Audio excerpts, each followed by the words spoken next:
Have you ever thought you had finally healed something, only to find yourself facing it again?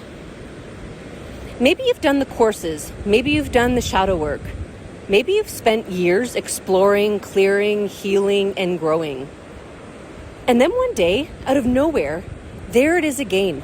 The same fear, the same trigger, the same wound.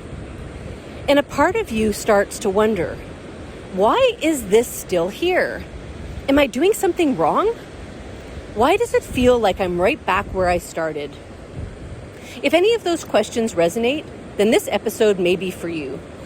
Because today we're going to explore why some of our deepest wounds seem to return again and again, and why that may not be a sign that you're failing at all. In fact, it may be evidence that your healing is working. So if you're ready to join me, pull up a comfy chair, invite in your soul, and be open to receive exactly what you need to live, be, and thrive as the embodied soul you are. I've been reflecting on another question from our community. And the question was, deep-seated abandonment wound. How do you heal this when you feel like you've genuinely tried and keep trying, and yet it still seems to linger?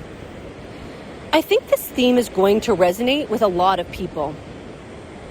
There are many core wounds that we continue to move through, and it can feel discouraging when we've worked hard on them.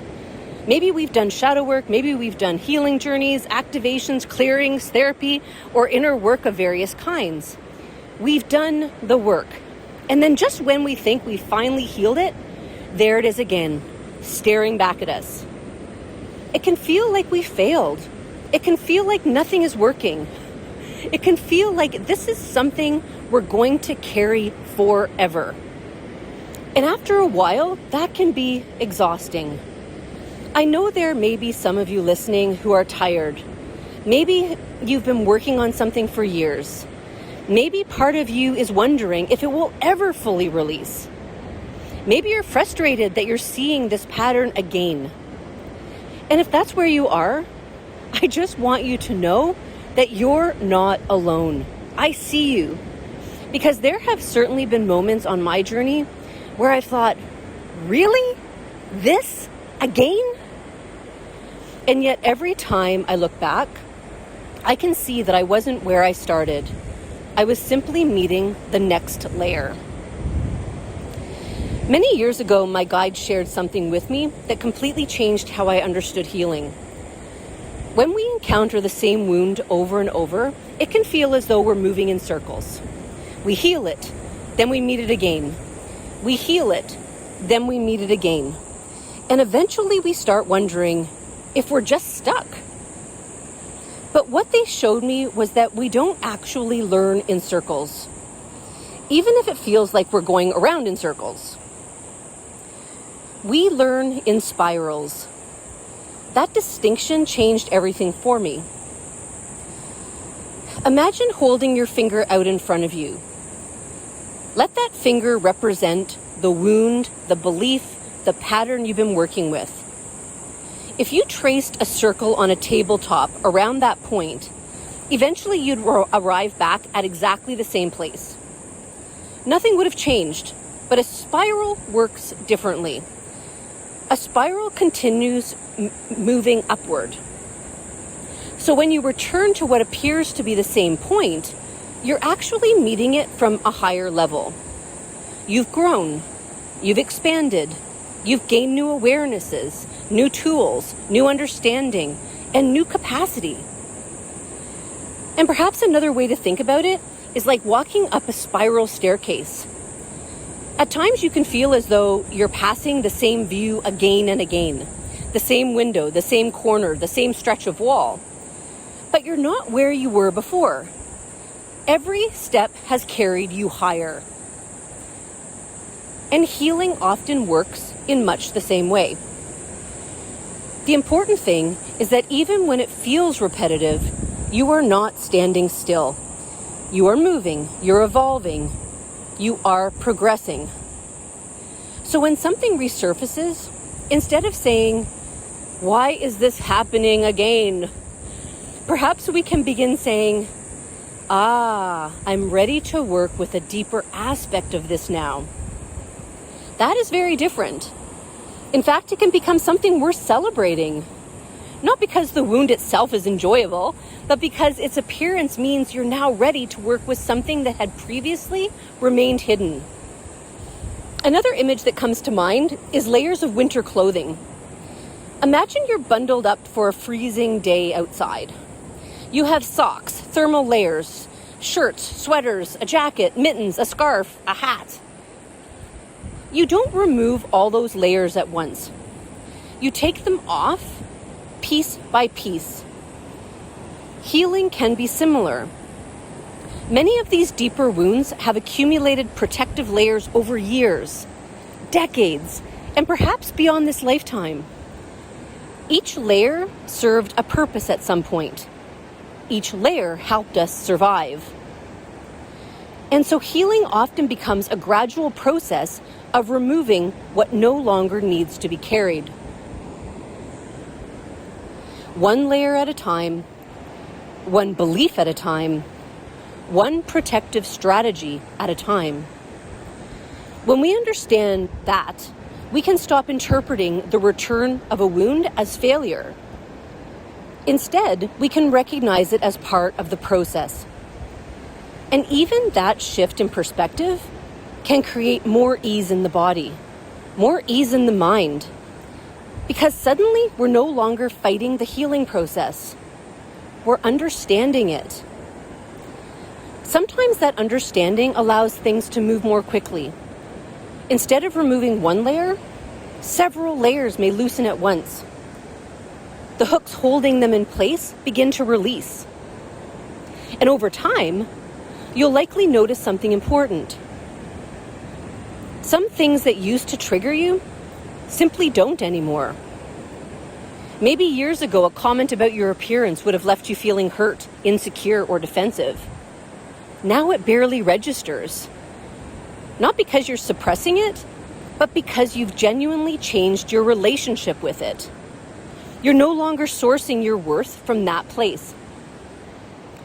I've had moments where I've almost surprised myself by how differently I've responded to something that once triggered me deeply. And those moments matter. Pay attention to them. They're evidence. They're reminders that your healing is real. It's easy to focus on the wounds that remain, but it's equally important to notice the ones that no longer hold power over you. Those moments help build trust. You may even take a moment now to think of one of those things that just don't trigger you in the same way. Trust that the process is working. Trust that change is happening. Trust that healing is occurring even when it feels slow. Some wounds are simply deeper. Some have been carried longer. Some may extend beyond this lifetime's experiences. So if you're facing one of those deeper patterns right now, be gentle with yourself. You are not failing. You're not back at the beginning. You're not moving in circles. You're moving in spirals. And for many people listening to this, there's another layer as well. Many of you have done extensive inner work. Part of your journey now includes helping support broader collective healing.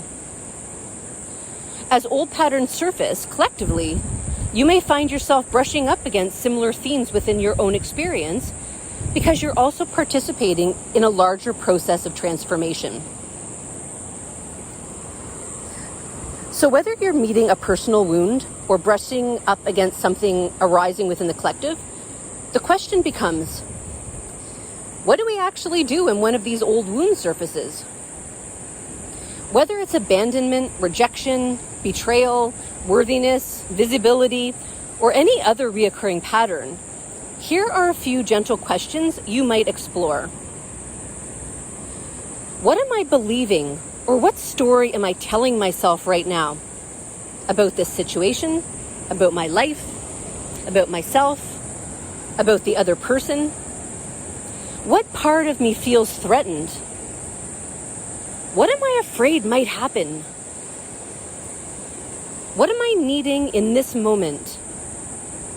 Is this situation creating the pain, or is it awakening something older within me?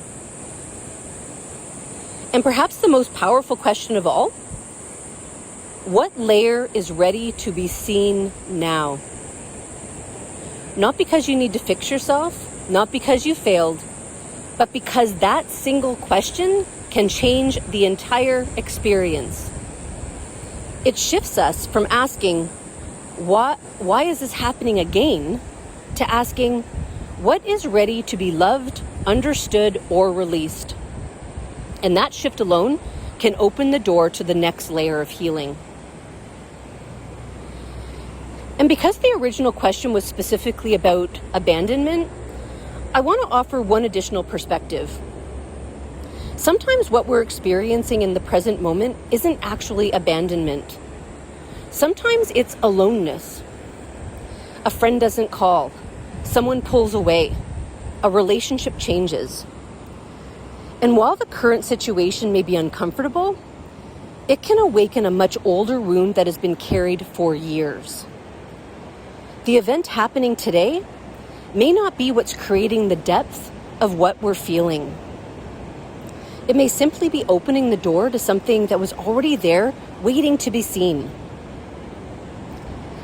So if you're working with a deep abandonment wound and you're finding yourself meeting it again, perhaps the invitation is not to ask, why am I still dealing with this? Perhaps the invitation is to recognize that you're not back at the beginning. You're not moving in circles. You're moving in spirals. And every time you meet that wound, you're meeting it with more awareness, more wisdom, and more of who you truly are. And perhaps, over time, healing isn't about never feeling those old wounds again. Perhaps it's about learning that when those feelings arise, we no longer leave ourselves. We stay present. We stay compassionate. We stay curious. We stay with ourselves. And in doing so, we become the very presence we may have been seeking all along.